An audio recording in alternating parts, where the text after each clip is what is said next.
Money, money, Monday, Monday. Hi guys, it's Lisa's Finding the Redo. I'm a 57-year-old retired school teacher who needed to find a redo. And I found that redo by reselling used clothing, shoes, and hard goods. I'm here today for Money Monday. And Money Monday is where I show you my numbers for the past week. And I also show you the top profiting item each day and the least profitable item for each day of the week. I also show you the top Poshmark sale and the least profitable Poshmark sale. So let's get going with those items, okay? So last Sunday, the 11th, my top selling item was a pair of Ahnu, A-H-N-U, I think that maybe is how you pronounce it, pair of high top sneakers, and these sold for $29.95 and the buyer paid $9.35 shipping. The least profitable item was a pair of Nike Benazzi sandals, and these sold for $14 and the buyer paid $6 shipping. Now these did have some little marks and stuff on them, is the reason I sold them for so little, but they did actually sell overnight, so that was a great sale. On Monday, my most profitable item was a lot of 2 J. Jill linen shorts, and these sold for $30 with $9.35 shipping. I tell you that sometimes if I don't think I can get a lot of money on an item, then I'll lot them together. If they're the same size and very similar items, I'll lot them together, and it usually works out really well for me.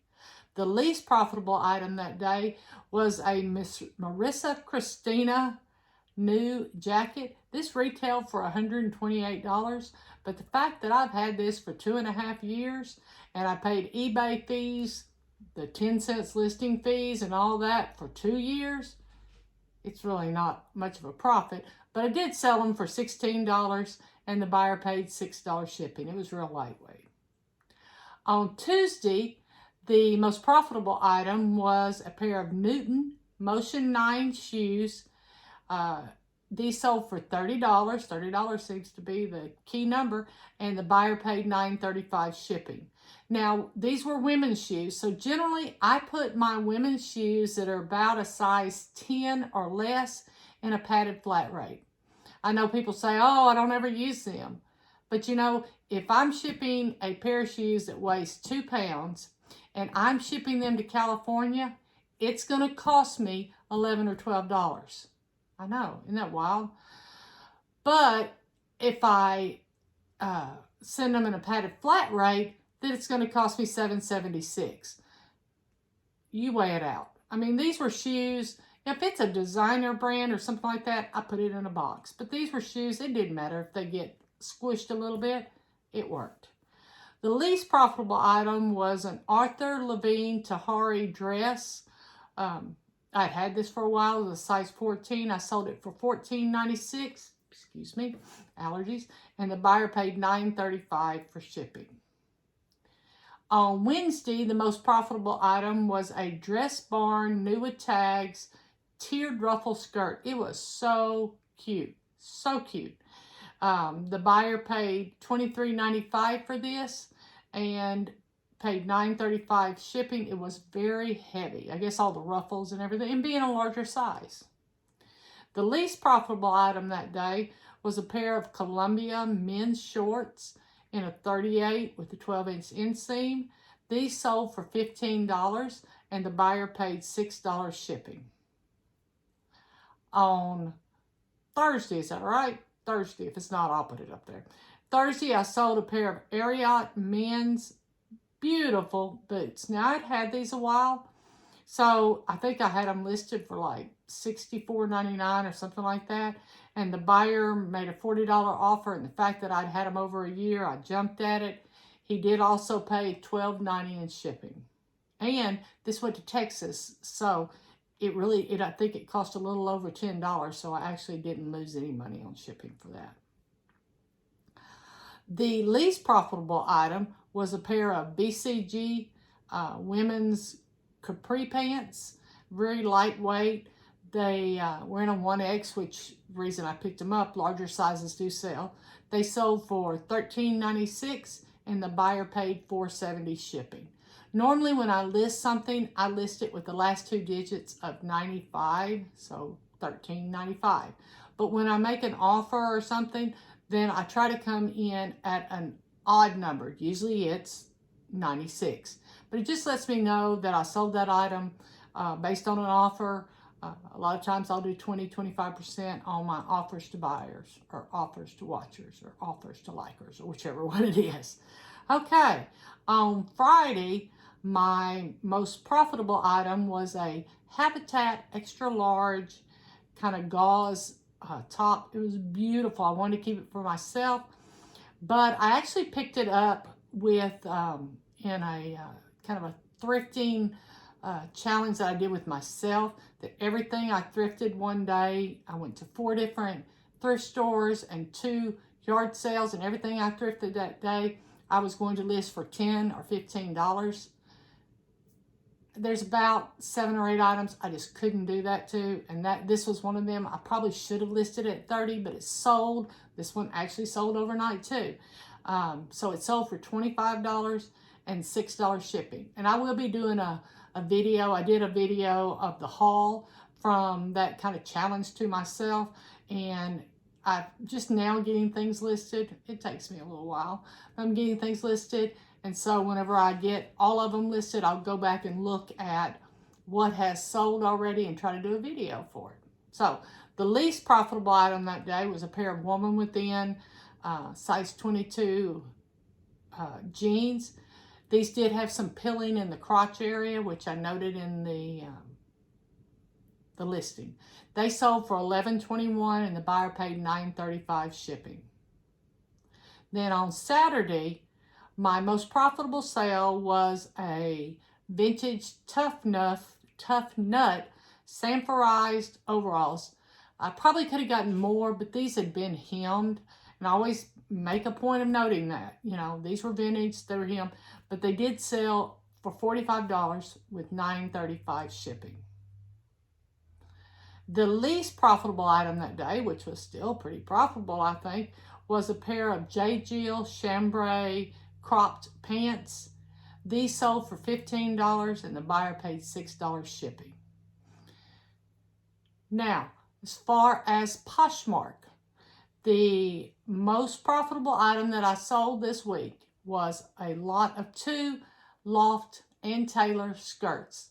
I had had these for 2.5 years. Okay, 2.5 years. So they haven't been on Poshmark that long. I haven't been cross-posting, but about 6 to 8 months and different items. And I cross-post all the time, so I'm not sure when this one got cross-posted. But I sold them for $20. It was okay. I'm happy. I got rid of them. These are almost some that I pulled out to send to ThredUp and just take $1 or $2. So, hey, it worked out great. The least profitable item was a pair of Brooks Brothers extra large flat front shorts. These sold for $13. Not the greatest sale in the world when you consider Poshmark takes out their 20% for fees. So, and actually if it's less than $15, they take $2.95 out. So I only actually made $10.05, but you know, they're gone. And I made some money. Okay? So, what do you think? I've been putting the cost of goods up here because I always forget to tell you whenever I'm doing my video, and I'll do 3 or 4 and then I'll forget and I'll have to backtrack. But I've been putting what each item cost me, so it kind of gives you an idea of how much profit on each item. Okay, guys. So, let's look at my weekly numbers. I had 34 outgoing eBay orders, and I had 7 Poshmark orders for a total of 41 outgoing orders. I made $1,061.76 gross sales on eBay, which is up, definitely. I've been bordering between 900 and 1,000 generally, so this actually, the gross sales were up. I had $118 worth of Poshmark gross sales for a total of $1,179.76. Pretty good, pretty good. My shipping, I must have had a lot of international orders because my shipping was $249.83. That was high. I had $196.50 worth of eBay fees, and that is the 11.7% plus a 30-cent transaction fee for each item. My Poshmark fees were $32.95, and this included the 20% plus any kind of shipping discounts I give out, for a total cost of $479.28. My cost of goods was $107, which was high again, pretty high for me. I don't like to have things that high, but that's okay. It'll all work out. For my total net sales of $593.48. Remember, guys, I'm a part-time reseller. Putting $600 into my pocket every week makes Lisa a happy girl. Happy, happy, happy. My gross average sale price was $28.77, and my net average sale price was $14.48. And that's usually where I stay, somewhere between $14 and $15. Every once in a while, I'll pop up there, and other times I'll dip down below. But for my net average sale price, that's how much money I put into my pocket on each item. Average is $14.48. So, what do you think? $14.48, pretty good for getting to go thrifting and having fun. Yes, you do have to put forth some work into getting your items listed and everything, but that's okay. You know, I use this money to do all sorts of things. Right now, my money's going toward going to the Reseller Remix that is being put on in Vegas by the Boss Face Group. Teresa, Katy, and Vikki are coordinating this in Vegas, and it is the middle of October. So right now, the money I'm getting into my account is going to pay for my hotel and my airfare out there. I'm really looking forward to this. It's going to be a great, great opportunity to learn about eBay. They're going to have Poshmark speakers. They're going to have people talking about auctions, online auctions. So it's a wonderful opportunity. And if you haven't already checked it out, it's under the Reseller Remix, or you can go to Katy and Vikki's YouTube channel, and I'll link it below, and you can find out some more information on it. So I want to thank you for being with me today. It really does mean the most. You like my shirt? I thrifted this. Peace. It's the Peace Frog, and on the back of it, it has a really neat big peace. The world needs peace right now. We all need peace. So if you can provide some peace for at least one person in your life, you've done well today. But I need you to do me one other favor. I need you to go out and find your redo.